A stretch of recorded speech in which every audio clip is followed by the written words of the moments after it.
Lesson 19. Down and up bows, bow direction. Since we can play from the frog to the tip or from the tip to the frog, there must be bow directions.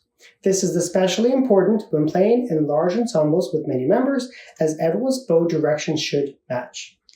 Down bows move with gravity and thus are naturally slightly stronger and louder than up bows that move against gravity. As such, we should play the first strong downbeat or note of the measure with down bow and play weak beats, up bows, usually the last beats. So general rule is that downbeats, or meaning the first note of the measure, remember we take the staff and we divide it into bars or measures, the first note when in doubt, or just typically, is always down bow. The beat 1 is what helps us to center the notes and know the music and rhythm, making sure we know where the strong beat or beat 1 is.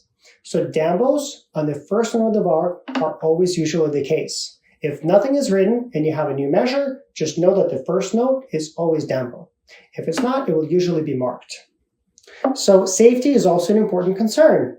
Violin bows are long and sharp, and if the bow direction is mismatched with those that you play next together, right, you run the risk of poking someone in the face or their eye or their body, right? So if you have two people sitting side by side, one is going up, one is going down, someone can poke someone in the face, and really it creates a very serious safety concern. So making sure you know and you can follow bow direction is really, really important.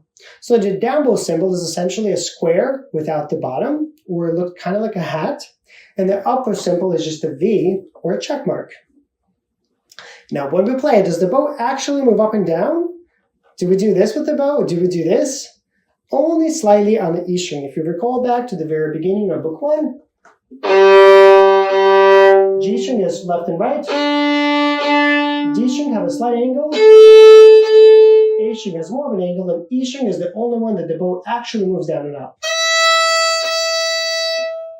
Right, so now that you know bow direction, going forward, there's going to be some bow markings. Make sure you follow them. Now, down and up bows do not mean start at the frog or start at the tip. It just means the direction. But in general, be mindful and be aware. Are you moving a down bow, which is out, or are you moving up bow, which is in? I hope you find this helpful. Like, comment, and follow, and I'll see you in the next lesson.